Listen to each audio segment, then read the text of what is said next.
All right. Hey, how's it going, everybody? I'm Eric. I'm Eric Vulgaris on the internet here, and thanks, Henley, for having me, buddy. You might be wondering what we're doing here, and well, I'm going to be doing some mouse guard prep for you since I am the GM for our game on Sunday nights of Whiskers and Whiskey, a mouse guard game. I thought it would be fun to do some of my mouse guard prep on stream rather than in my cold dark cave alone with my thoughts. If you're ever interested in wanting to play mouse guard and you're not sure how the game is structured or how to kind of see how to do the prep for it, or if you're maybe even just interested in seeing what I do and how to prep for a mouse guard game and see my tricks and tips, this is a great spot for you to come here and hang out and kind of see under the hood, I guess would be the best way of putting it, on what I do to prepare for each session of Whiskers and Whiskey. So I'm excited to get started.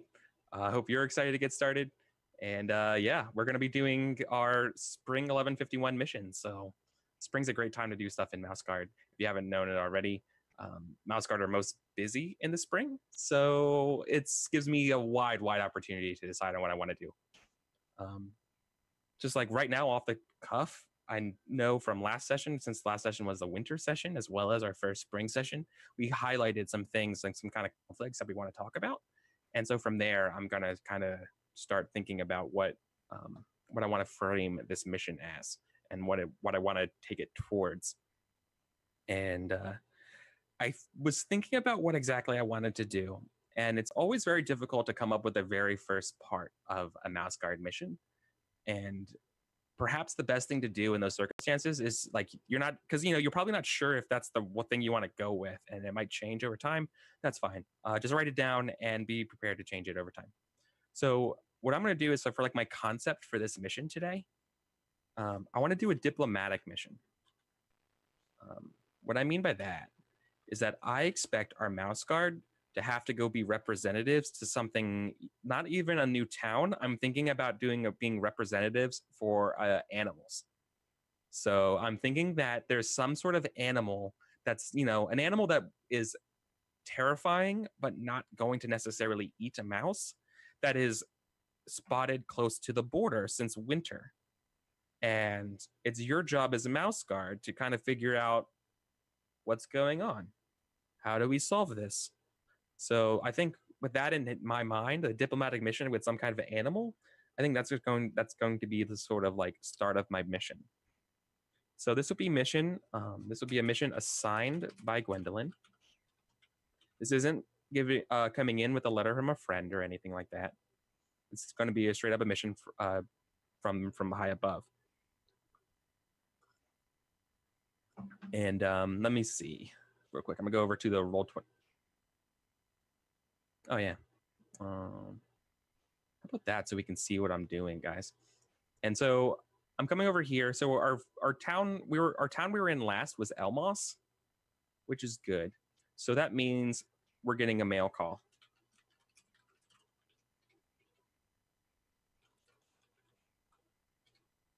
Actually, that's not true. We ended our mission. It was an emergency kind of early spring mission to deliver supplies to Elmos. So it's likely we're back in Lockhaven at the start. So it would just be assigned by Gwendolyn. So I'm going to try to write the capturing sentence of our mission. Diplomatic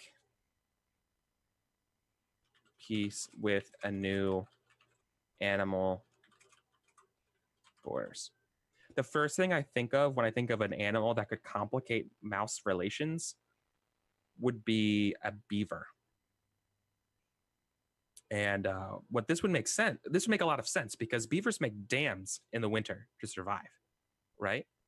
And now that it's spring, it's like, oh shit, those beavers have a dam over there, which means water is not going to be coming into the territories in a certain way, which means there will be a drought if something isn't done.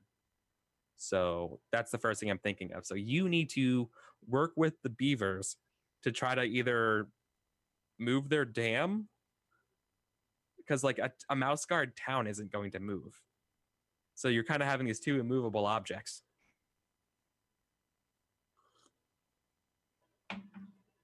All right, so that's what I'm thinking. So I'm gonna do so it's diplomatic peace with a new animal near our borders. I'm gonna reframe that to be um, make peace or make introductions with a beaver pair and convince them to move. So every mouse guard game is set up the same so that there's a GM turn and a player's turn. The GM turn is set up with 2 obstacles primarily.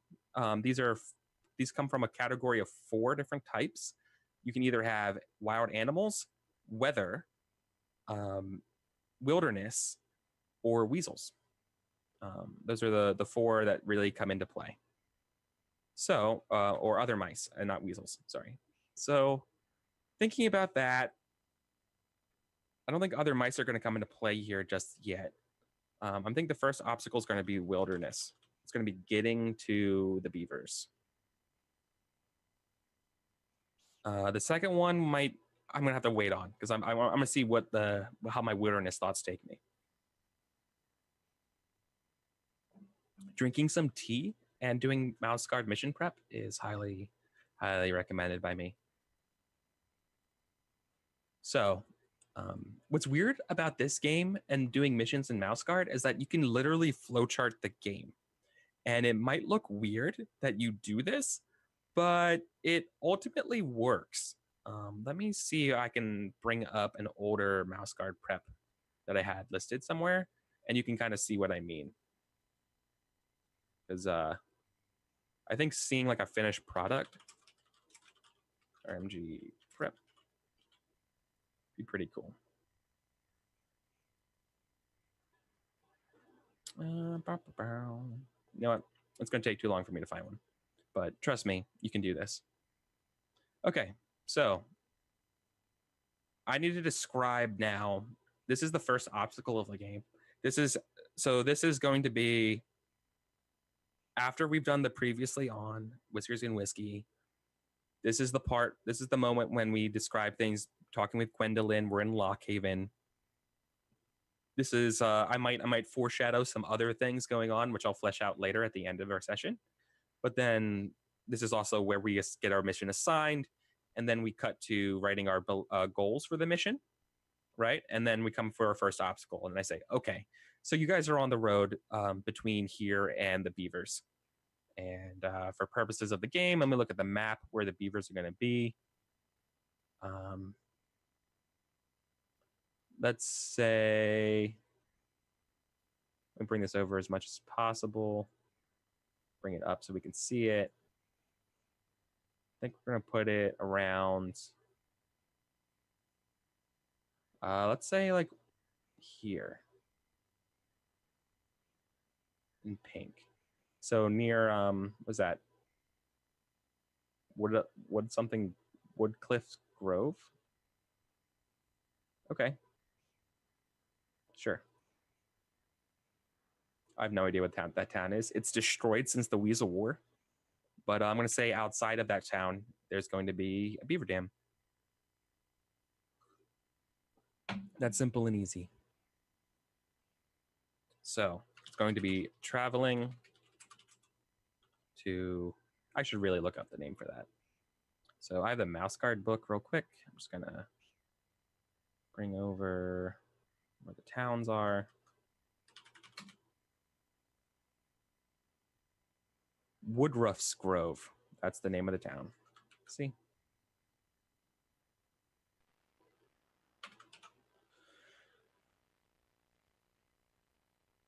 So for this first mission, it's going to be called a complex obstacle, which means it's going to be broken down to a series of tests that will all kind of lean on each other. And so I think the first part will be getting to Woodruff's Grove.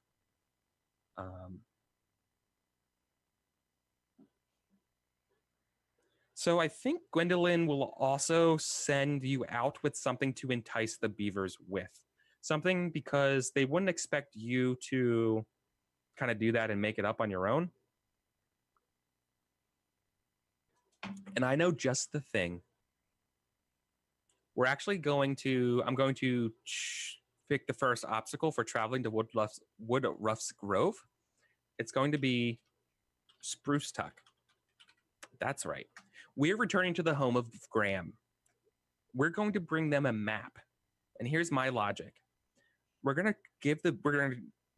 Gwendolyn thinks that they can convince the beavers that there's a better place to build with better trees further away. And here's a map to how to get there.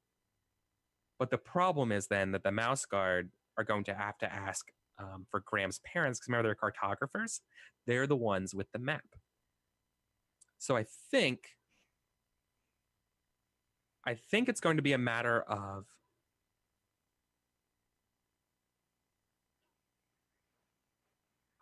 why would their parents not want to just hand over the map? First off, the map's not for sale, I think. So that might be a way to persuade them, right? That might be an obstacle. My ideas here are, because this map is of the wild territory, it might be a historical map. It might be one of the last maps of the wild territories before the Weasel War. It might be one of the last ones. So perhaps we have to make a copy of it. So that might require a cartographer's test. Convincing them to make a copy. That's what it is. We're convincing them. So we're traveling. Okay, so the overall goal is going to be getting to Woodruff's Grove. The first obstacle here is going to be getting to Spruce Tuck. Well, that's not how an arrow works.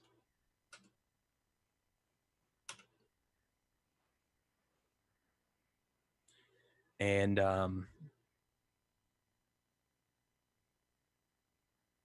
so let's see. That should probably just be, if it's a Pathfinder test, what would happen? Let's be cool. Let's be cool about this. Because maybe it's snowy again.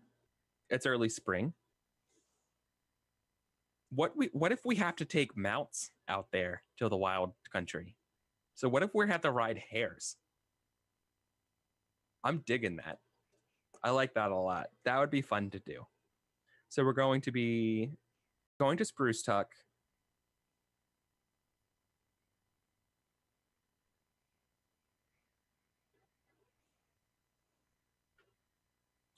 This will be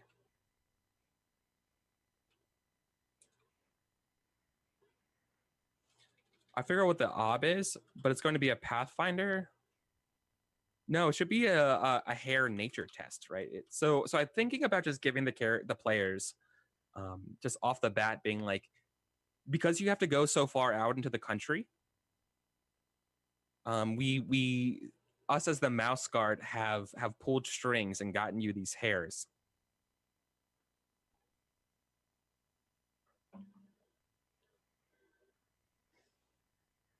Now, yeah. So it's going to be a hare nature test versus spring.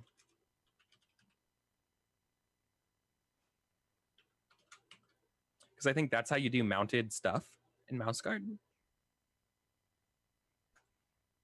You use the mount, or well, let me make up some alternatives to this.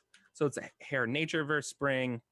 I guess I could also allow a Pathfinder versus spring. I don't know why I reorganized it that way. Because these are the actual obstacles that fall underneath what we're doing. So traveling to Woodruff's Grove requires getting to Spruce Tuck first. And then we have to come up with passing and failing conditions. If we pass, if we pass the test, we arrive. Spruce Tuck, but why? Why do we arrive? What is the consequence of failure that we're outrunning? Maybe it's just a condition. Um, I like the idea of giving people angry for this one instead of it always just being okay and you're tired because you traveled, right? I think it would be more fun if it's angry. And I think it might be angry because of the stirrups or something, you know, like you're not used to riding something, and so you're more just like frustrated that you could never it was just an uncomfortable ride, and so you're angry. So I will write that as a possible failure.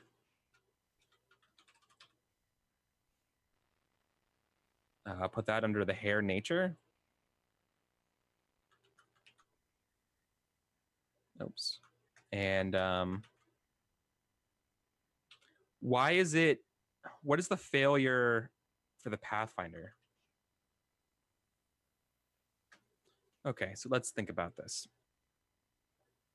Hare nature versus spring, Pathfinder versus spring. So what my ideas here is that if they want to use the hares, this is the path they do. But if they don't want to, they could totally just do this Pathfinder test and just go by foot. I'm gonna do a twist, and this is what you're gonna see. So every time you fail a roll, I have the opportunity of either introducing conditional success, which means you succeed but you get a condition, or a twist occurs. And when a twist occurs, I complicate the problems. So if you fail walking there, I'm going to introduce a twist, and I think I'm probably going to choose weather. It's generally advised to choose something that you haven't done on the GM turn already. So I've chose wilderness, and I'm going to make a twist with the wilderness weather. So that means 2 is going to probably be the other animal, right? Because that's going to probably be the beavers. So this twist is going to be weather. So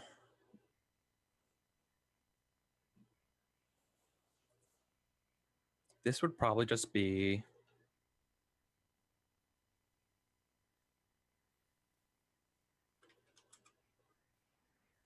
I think it's going to be cold cold weather, like it's like unseasonably cold, which would require a OB3 health test.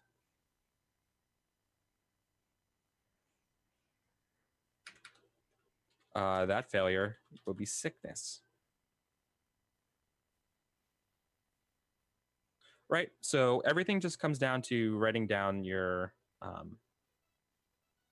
conditions. Why would you ever? What is going? Look at that. Do you see how this flowchart wants to just like do these weird things? It's weird.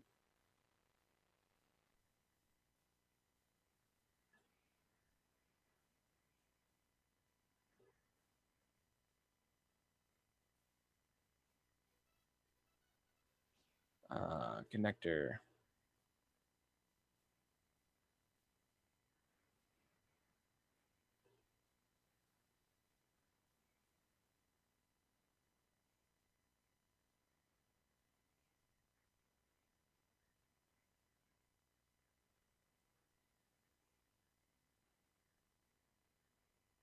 There we go.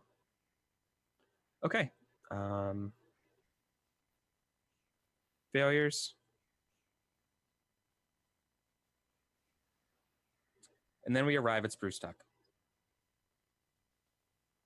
So this is the first part of the obstacle, right? Like I said, this is a complex obstacle. So this whole part here is obstacle problem 1. So then we arrive. So this is all what happened within like 15 minutes. This is really quick. This is literally one test until we arrive at Spruce Tuck.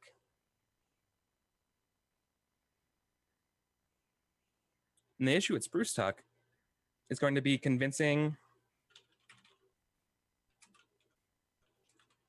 Ma and Pa Weatherfield, right? That's their name. Weatherfields.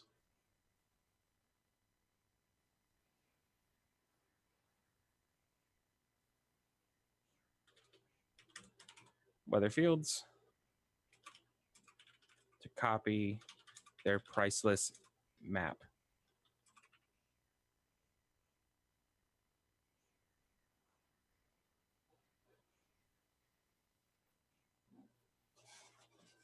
So this is an historical map, right? This is a map by, because what I'm thinking here is that the map, the territory they want to give to the beavers is,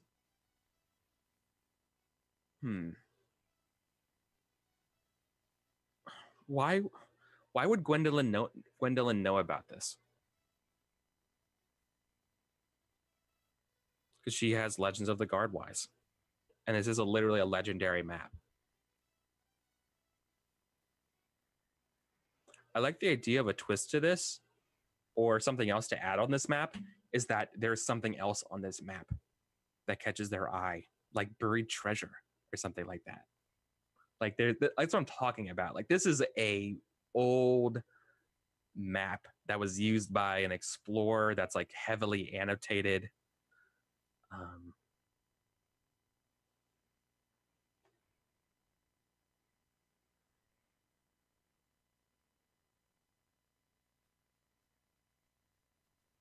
So they're obviously they're afraid to let the mouse guard do this, lest the map is destroyed or is harmed.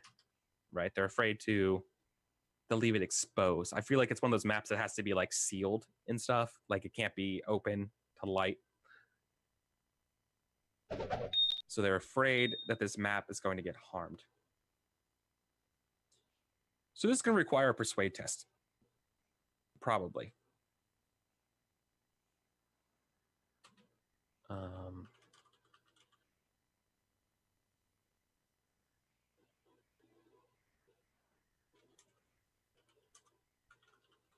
We're going to persuade versus their will.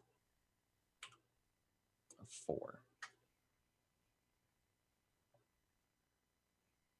So this is an ob 4 test for persuade to get them to do this.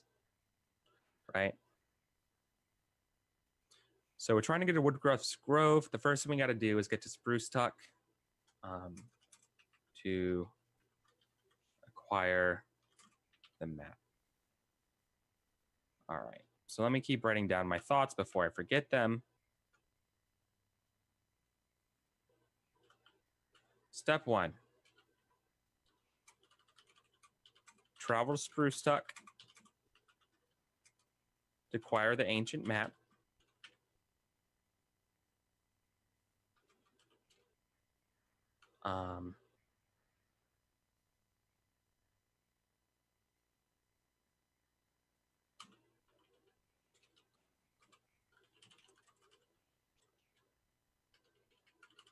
Travel to Woodruff's Grove, find the beavers, and then convince beavers to go to place on the map. Right? Look at that. That's how long things happen. Right? So that's what I'm thinking about. That's what I'm designing right now. So it's pretty easy. It's easy to do. So we already got the first one done. Traveling to Woodruff's Grove. We're going to Spruce Tuck to acquire the map. If they take the hares that are offered, then they take the nature test. Spring. If they fail, then one of them is angry. Whoever, I guess they all have to do the test individually. I just like the idea that failure is angry, is that it's frustrating getting the hare to follow along, and it's just awkward. So that's good. But if they don't, then it's a Pathfinder test. And cold weather happens and it snows. So I think they're afraid that the cold, wet air will harm the map. So they don't want. So we have to convince Monpaw Weatherfields, right? They're the master cartographers, as Graham stated. I'm going to grab their names: Wilhelma and Walter.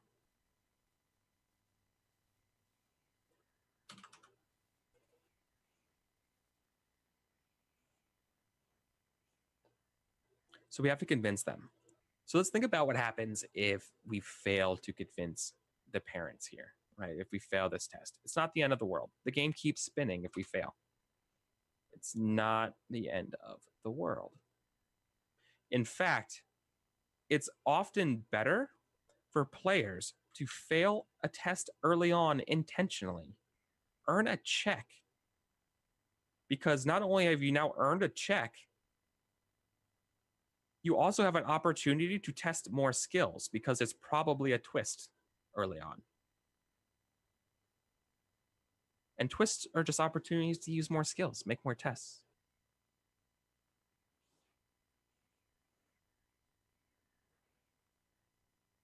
So we had to convince Monpa for their copy of the priceless map. They're afraid to do it because it gets harmed. Obviously, the consequence of failure here is that the map is harmed, right? It's ruined. Basically ruined. Parents are furious.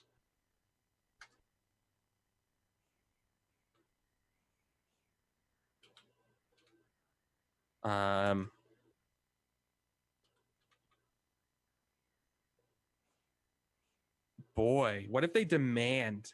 What if they demand from the from Graham to hand over the book? Right? Because let's look at Graham on Roll20.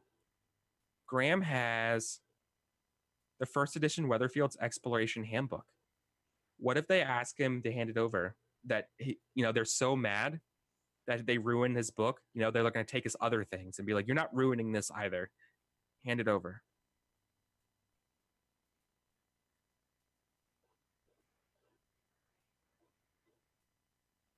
Parents are furious.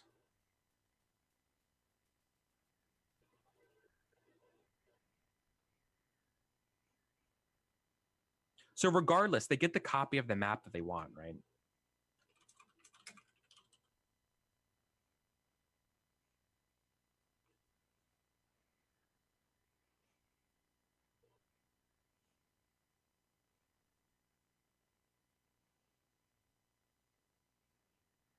I'm not sure I like that. I'm not sure I like this answer here. So if anyone has a better idea about what happens if the map is harmed, I'd love to hear it. What this turns into. But in the meantime, we get a copy of the map, right? So that's you're kind of just seeing how the game is flowing now. So this is all the first obstacle. Convincing Monpa Weatherfield to copy their priceless map. They're clearly afraid to do it.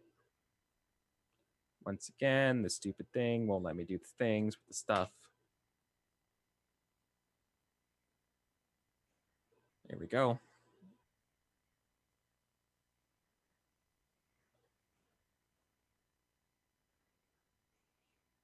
There we go.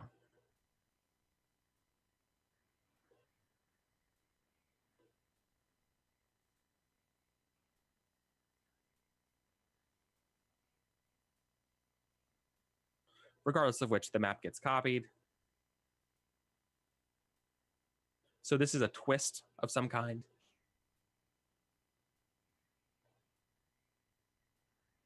Perhaps it's not. Oh, I know what it is. The map is harmed, and the map is not complete.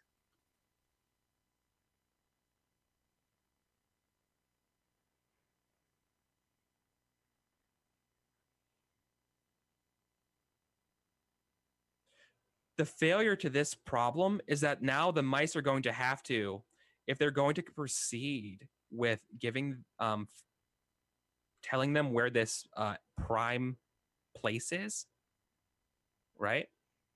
We're going to proceed with the guard telling the mice or telling the beavers where this prime wood territory is. They're going to have to go find it themselves. They're going to have to go out in the wilderness to get the finished parts, right? But regardless, we move on to the next obstacle.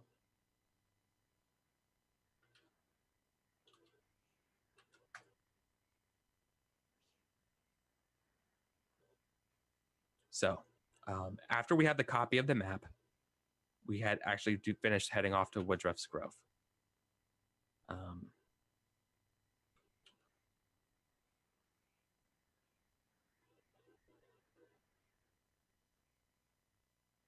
So when we make it to Woodruff's Grove, let's see. Do I, as a GM, force? I don't think I'm going to force the players to do it. Force to finish the map. Let's see.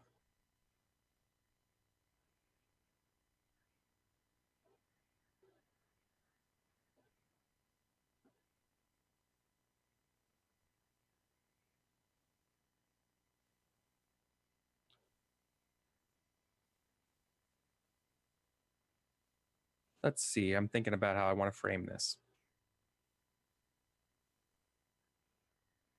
Actually, then like the last part is actually getting to Woodruff's Grove and the beavers, right?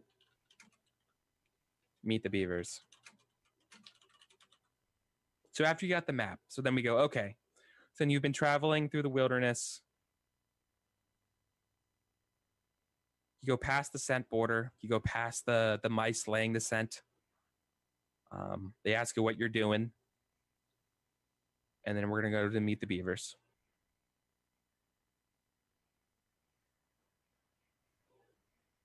Let's see. Are the beavers... This is going to require a lore mouse test to talk to them anyways, right? Is it lore mouse versus nature? No. Let me look at the game and figure out how to do lore mouse again. What did I just do? There we go. I am fairly certain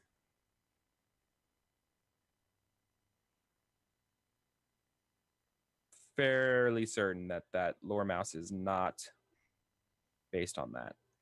Lore mouse. Communication starts at 2. Beasts of feather, beasts of fur. So it's an 3 to speak to a beaver.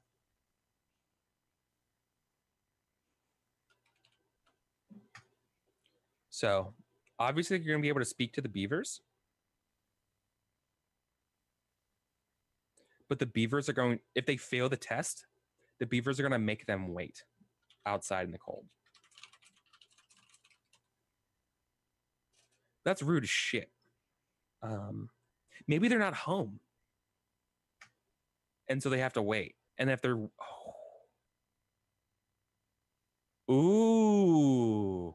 See, this is where the brain's going. Sorry. If they fail the lore mouse test, I'm going to ask what the players want to do. Do I let them wait? Do they wait in the cold? Do they brave the elements? Or do they stay inside of a house they're not necessarily welcome in to avoid the cold and risk the ire of the beavers? Because I feel like a beaver's dam is a very personal place. You wouldn't want the police chilling in your house when you're not home because they want to ask you some questions and tell you where they have a free house for you somewhere else, right? So, stay inside. So I'm gonna offer that choice to the players, how they want to approach this. If these one thing I want this program to do better, I'm using Draw.io to make this stuff work, and it's just like making some really, really bad arrows. Do I have like snap to grid not on or something?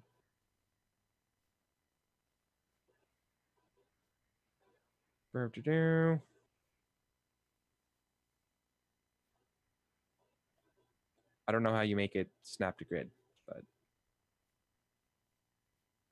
so it goes. Lines sharp.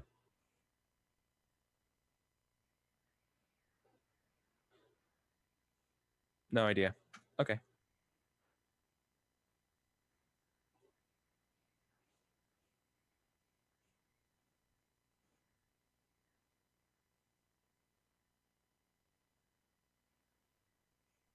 Obviously, if they succeed, the beavers are home, and then we proceed to the negotiations,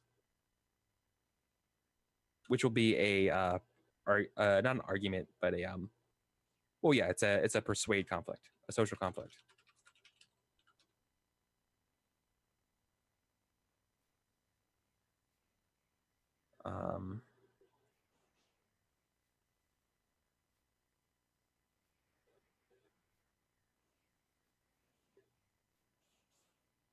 Let's see. If they make them wait in the cold, you're gonna make another ob test, right? Health test.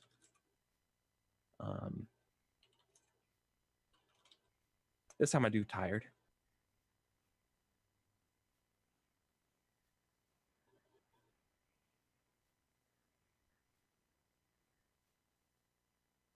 But if they stay inside,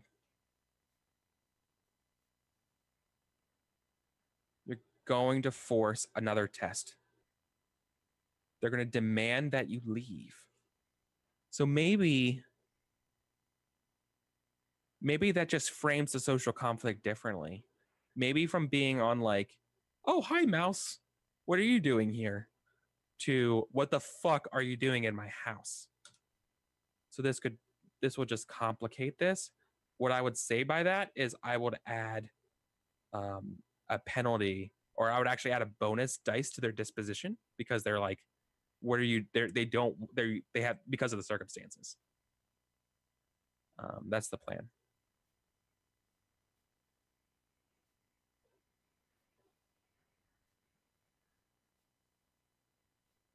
So we have to deal with the beavers. What do the beavers want?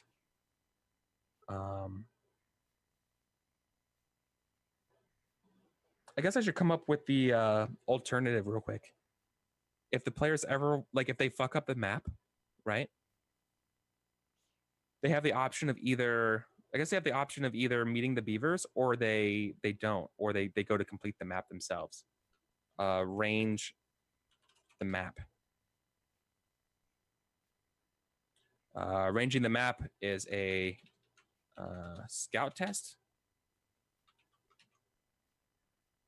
Obvious problem would be scout test versus weasels.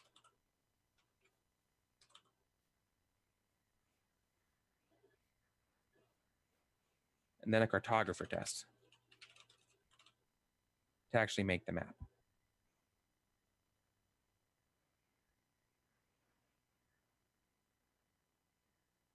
Failing the scout test means you're going to get ambushed by weasels, but if you pass the scout test, you're just going to avoid them.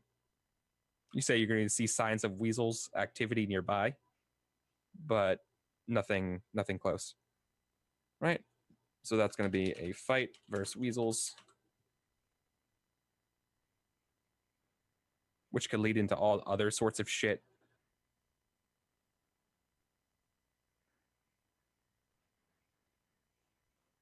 Primarily, if you want to. So this is a low-level outdoors meat grinder. Yeah, this one in particular. Let's see. Yeah, mouse guard is one of the few games you can actually get away with doing a flowchart. So we're starting with trying to convince some beavers to move away. Here's what's going to happen if they don't move away. The beaver's dam that's outside the territories is going to block off water from getting into the territories, and it's going to dry up some of the tributaries of Barkstone and a lot of the western stuff. And obviously we can't have that. So we need to deal with the beavers and get them to move. Gwendolyn has told the party that Graham's parents have a copy of a map that could help them convince the beavers to move. That there is purportedly a good, rich forest way off in the wild territories. That pre Weasel War we might have had a map, but now it's kind of an artifact now and shouldn't be opened. But so we have to in order to get this done. So they're going to just try to persuade the parents to let this happen, right? So we have to go to Spruce Tuck to get the map. I'm going to let the party have some hares. Ooh, actually, since they're on hares, I should think about this. Maybe the hares. Maybe one of the twists is that actually the hares run off.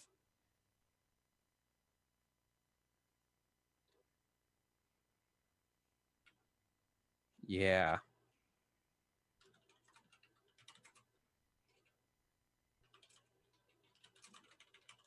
The hares get spooked. There's something in the woods, in the wild country, that makes them like, I'm out, homie. So then oh boy. Ooh, is this like a wolf?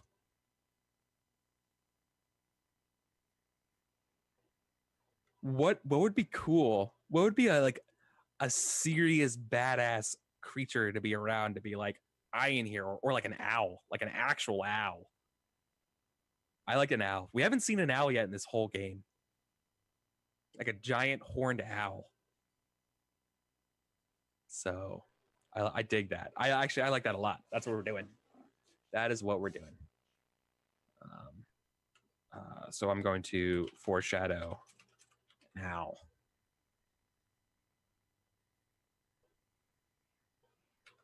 Fuck staying inside. Fuck giving them a choice. If they fail, the hares get spooked. Foreshadow an owl. They're left on their own.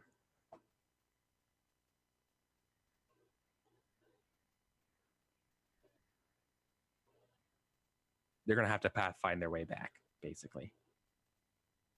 Or a journey conflict their way back, actually. Consequence to failures would probably include running away from an owl or fighting it. So that's probably our GM turn.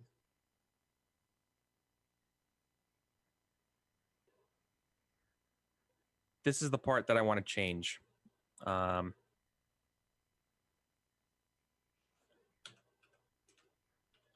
This is actually going to be Scout Test versus the owl. Because I think there's an owl that denotes the land that they want to send the beavers to. Obviously, a beaver is no threat to an owl or anything like that, but to a mouse and air. So it's actually going to be against the owl. And if the owl wins, what happens?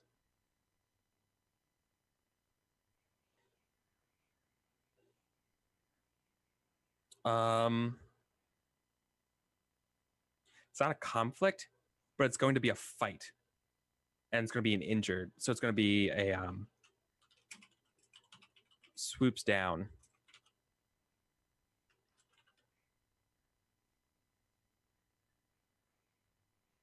Let's see. This could be so now we have the scene. So just like let's think about this. Like I'm doing this in a flow chart, right? But let's think about this scene for a moment. So they fucked up the map, right? They fucked Graham and crew weren't able to persuade the parents successfully to get this map done. So the map gets ruined. Actually, I guess this should be, I don't know. Okay, so anyway, so the map gets ruined. So they have to go out and find this place. They then convince the beavers that they can go here. If they're on rabbits, right? We're on hares in the wilderness as mouse guard. Like, you know, think of like Luke Skywalker on like a Wampa, the Wampus or whatever, and Hoth. Like we're in the snows, and you're running around on this thing, and then this giant ass owl is chasing you guys through the woods, on like while you're on the back of these hares. And so obviously, what's going to happen is the owl is going to swoop down at you, and you're gonna like you're either going to try to fight it off, or you're gonna or escape. If we want to fight, then we do a fight conflict. If we want to escape, it's going to be a nature versus nature. Why can't I paste? Here we go. Failure to this is that you're injured out in the woods. You escaped the owl, but you had to rush off and do that. I mean, the cartographer test, though, is like, if you succeed, you're good, right?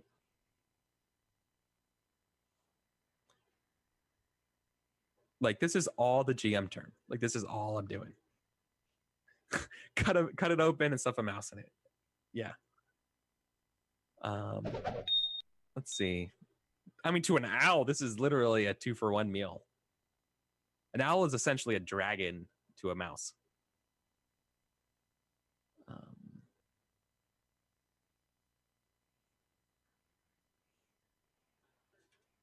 If we're escaping, it's nature versus nature. They fail, you're injured. Every time these arrows. Okay. Let's see.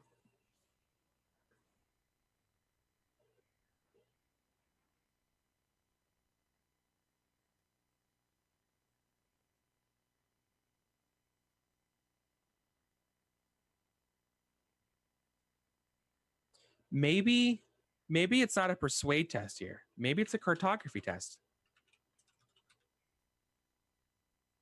Why can you get away with this for flowcharts for this and other RPGs? Is it a heavy Rails campaign?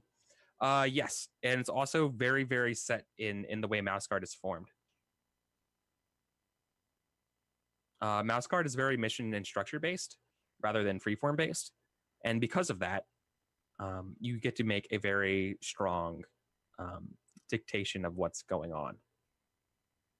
And what we're going to see on Sunday is how little I probably end up following this.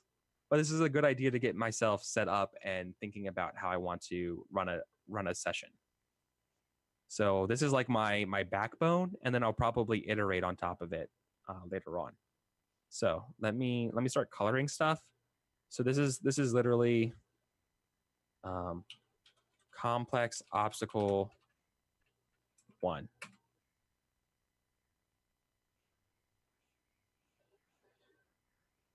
Getting the spruce stuck to acquire the map. So we have to get to this. We have to get to spruce stuck.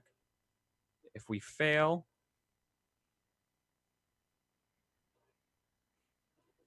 if the mission is this color the obstacles this. I'm gonna color tests blue.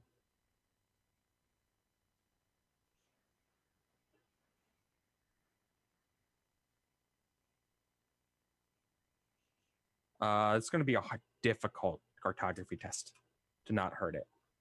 So let's say it's ob 4.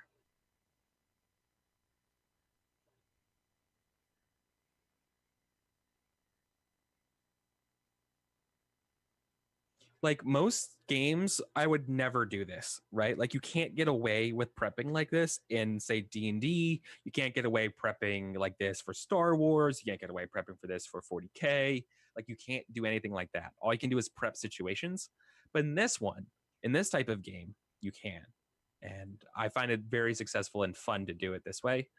I like that the game sort of has a very strong structure. I don't have to think about it so much. It just kind of happens. And this is a cartography test, which I colored yellow. This is the failure condition, which means they do not have the map. This is the success condition. So let's just say green. And then we go to the purple. Your prep is 40% NPCs, 30% setting, 30% conflicts. Yeah, that sounds about right.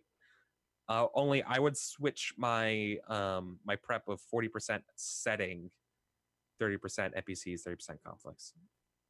I don't know what it is. I just don't. I should spend more time on NPCs, but I don't.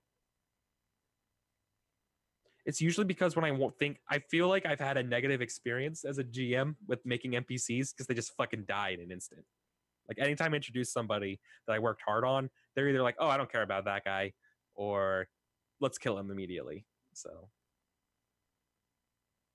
these are the failure conditions, so the lore mouse, and then this is the last part of the GM turn. So this is a long, arduous map problem.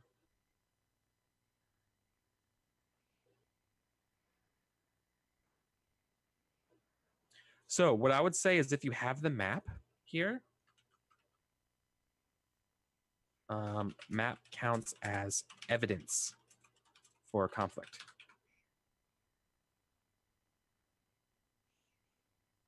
Let's just make a note. Evidence in this game is really good. Evidence counts as an additional success to attacking to convince somebody. So if you can automatically grant a success, that's super good. So having that map is important.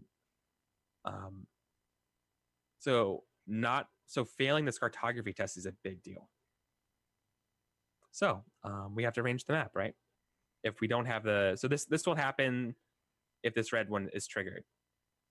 Because we either meet the beavers or arrange the map, right? That's what I said. So I'm actually going to bring these down to be about parallel.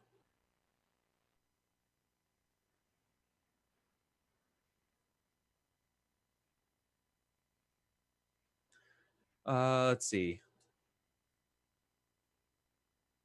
Yeah, so this game, so they play their own goals, do their own conflicts, so the can pieces get a deciding factor, and the story can be a choice of consequence of a cool affair. Seems the best way description of my players. Yes, but this game, Mouse Guard, they don't have the luxury of having the freedom like that. In Mouse Guard, you are part of a unit. You are like the Night's Watch. In fact, this game is heavily like Night's Watch, and my White Walkers are an owl. Um, like you are going into the wild countries. You're going north of the wall here. So I think this game adds a lot of the diplomatic aspects that I want from Mouse Guard. This also is a chance for our group to get more into the wilds and deal with animals, which I really haven't done a lot with our Mouse Guard games. It's been far more political and social. So I wanted to let the players have some fun with that because I know that was something that we talked about way back when. Um, and this is also going to be hinting out, so like out on the scent border, right? That's the one that I'm really focusing on today. And this might be the last spring. No, I think I'm gonna have one more spring session. I'll probably have one more spring session after this, and so then I can probably bring in some more like inside the territories politics again. But this would be a good outdoorsy one. Graham has yet to see an outdoorsy session since he's been here, and that's kind of unfair. So I think this is why we're doing it this way. This is also plenty of opportunities for characters and players to earn checks for the player's turn. So while that's another thing about this game is that it's railroady for the first half and then sandbox for the last half. Once the players are able to start the player's turn, then they can. In fact, no, the map is copied. We have to do this here. I'm thinking if the range the map needs to actually be the mission and then the GM turn. Yeah, that's what I'm going to do. This is also the consequence. Player turn. Wow. It's not even a...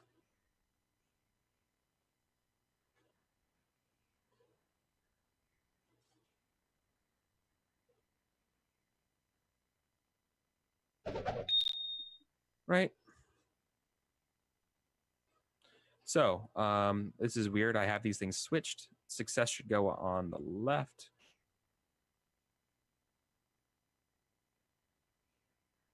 Sorry.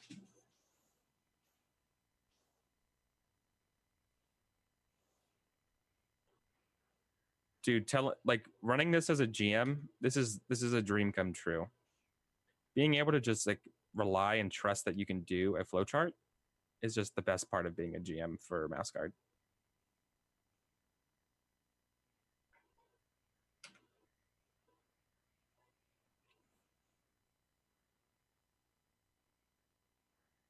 I mean, Henley likes the game. Everyone I've played this definitely like it's definitely aware that you're like, okay, you're put in a situation.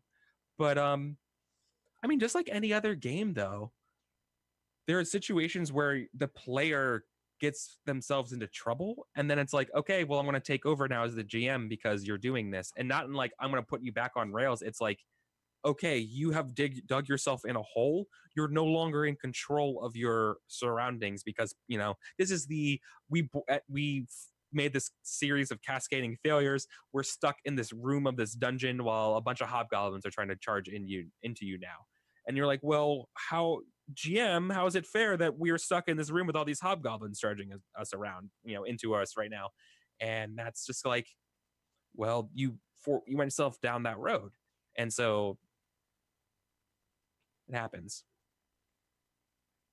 You're not saying it's a bad idea. It just goes against absolutely everything you do for RPGs. What I would say is trust me when we play the game that it works out right and it's fun and it's enjoyable. Like I know it seems weird, but just trust me because we have about 7-8 episodes now on Henley's YouTube. You can watch them. It's a fun game, and it feels different like when you actually play. There's far less thinking about what my character is going to do next, what skill I'm going to grab. It's more in the moment. It's more thinking about what your character thinks about and their relationships. It's more about their beliefs, and it's more about the pivotal moment right now. And while obviously thinking about tests factors in,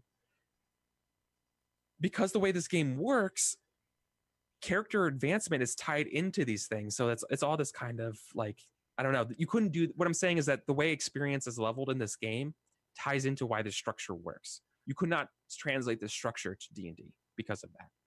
What I'm saying is that the structure of the game factors into the structure of why this can be kind of a flowchart. So, anyways, I'm getting sidetracked. Cartographer test. This could be helped with Scout, right? Citizen Ob 3 test. Bring in the book. You see what cartographer. We need a detailed map of an area personally surveyed. So Ob 3. Perfect. So this is failure.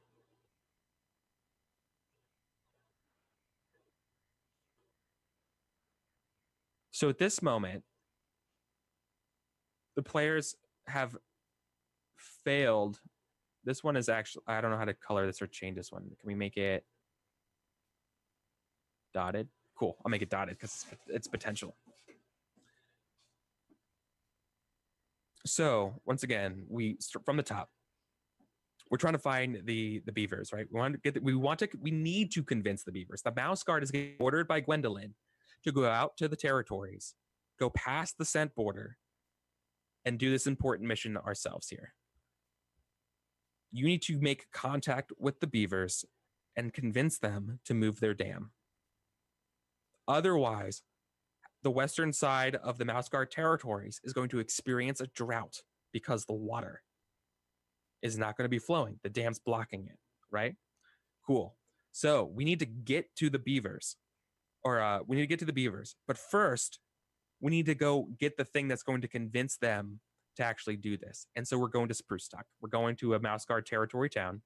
We're traveling there, and we're trying to and once we do that, that's what this first part is. Then we're going to try to convince the cartographers in town, which are also a player character's parents, to let them look at this rare map and make a copy of it. It's going to be a very difficult thing to do without damaging the map, which is why it's an Ob4 test. Should it work? Should Graham put everything into this test and everyone helps and we can get this done? Great. Then the map is copied, and then we can just push on to meeting the beavers. The beavers aren't home if they fail, if they go up to do this lore mouse to get prepared to talk to them. So then they wait, right? We hear that the hoo of an owl, of a great horned owl, and the hares get frightened, and they run off, leaving our mouse guard stranded at the beavers. But then the beavers show up, and they're like, "Hey, what are you doing at my house, mouse guard? What's up?" And then we have the conflict there, right? Other path, they fuck up the map. Now they either continue to meet the beavers and they don't have a map to persuade them, giving them an easier path through this. They can double back and they have to like, okay, well, if we don't have that map, we're going to make the map ourselves because that's what we do as a mouse guard. And you do. Then we have to do a scout test because you're now in the middle of nowhere. You're on your hares and you're trying to, like, I don't know, like you're literally going around pathfinding, doing a map. Like you're going up to high points and you're scribbling it down on a map.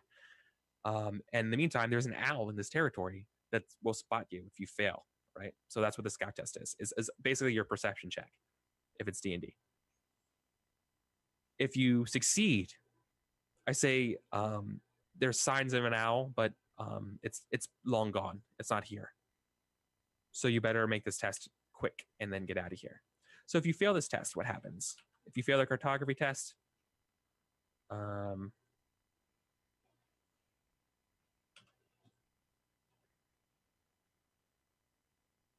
I think we get the owl. It takes too long. The owl shows up. Let's not overcomplicate this.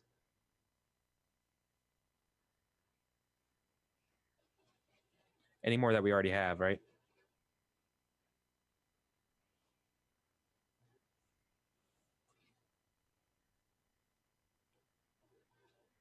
Otherwise, it's the player's turn.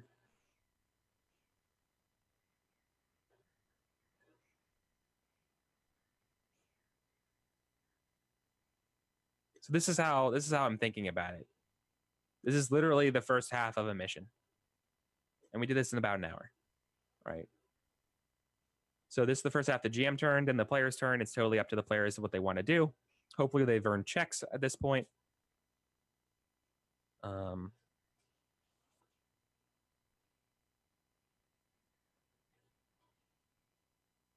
So thinking about the player's turn, the happy path. If they have the hairs, right? They still have the hairs that they came with.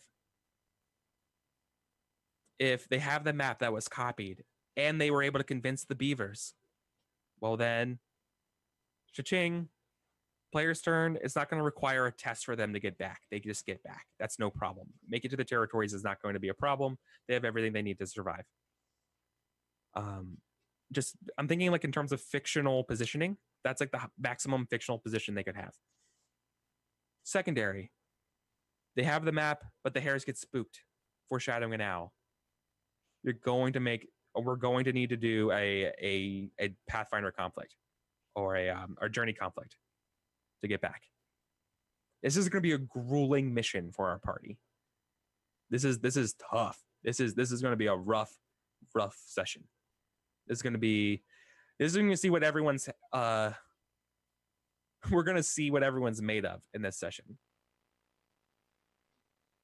I want to impose the idea that the wilderness outside of the scent border is freaking dangerous. Okay, guys? Like, that's why I'm doing this and making this so difficult. It's not that I want them to stay in the territories. I want you to realize why the Mouse Guard are so great. Like, I'm doing this so that you can recognize why it's so important that you defend the border, because without the border, there's owls and wolves and crazy shit out there that you do not want to deal with. And so, like, this is like, oh, thank God. Like, weasels are the least of your trouble. So, like, this is it's a grim reminder to what we're fighting for, which I think is fun. Also, it's like a lot of times to do a lot of the survival shit. Of course, I'd be willing to let other tests happen, like survivalship to make shelter, all those types of things. But ultimately, this is good. So, like, you know, and once again, I'm just thinking about the player's turn. Boy, if they tried to escape the owl and they got injured, I'm gonna say the hares were eaten. Right. So basically, the owls at this point, if they fail to escape the owls, then the owls come down and kill their hares while the mice like tumble off into the snow and get hurt bad. And that's when we start. So you're going to start having to come back all injured. Everyone is injured. So like, look how grievous this is. In fact, fight conflict, death is on the line, is what I would say. And for that one, like, this is how serious going out in the wilderness is.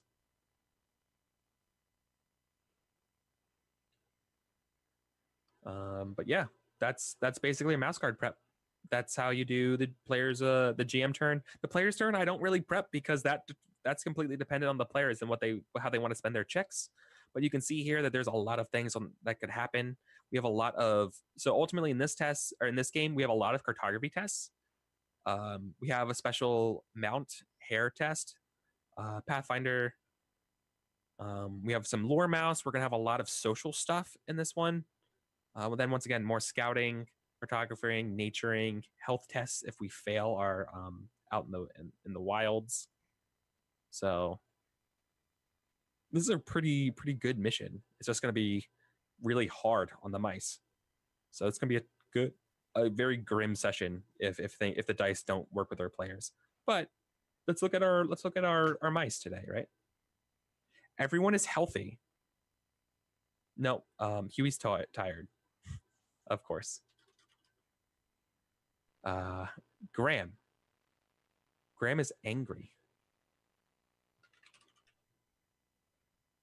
And Ellie is angry and tired.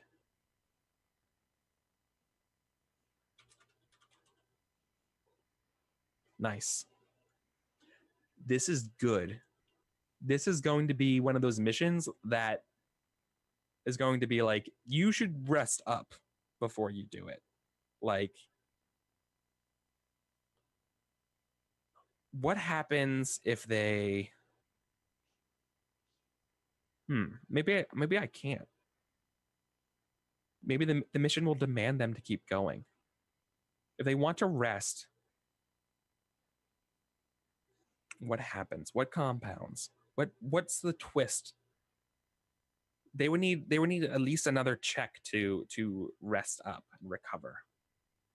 Well, at least somebody is going to recover something with the prologue, probably, which would be good. I mean, 4 conditions split between 3 people. Part of me thinks it's like they might need another mouse with them. Maybe a friend. It'd be fun to add a friend to the game because we haven't seen their friends. Yeah, I think I'm gonna throw a friend in the game. Let's see Ellie. Who's Ellie's friend? Tulip Tendertail. Hunter. Tulip's a hunter at Lockhaven. Perfect. See, perfect. We're adding Tulip to this mission.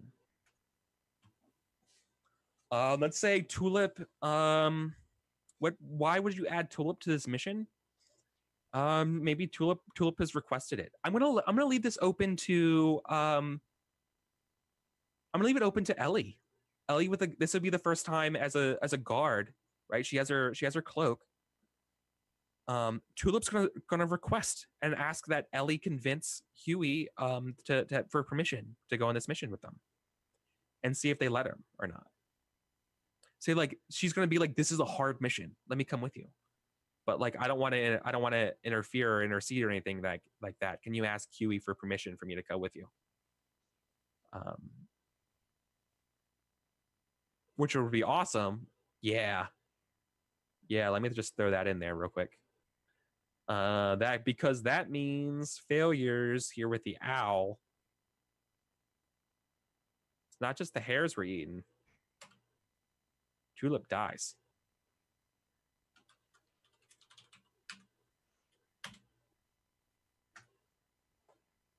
That's what we're talking about.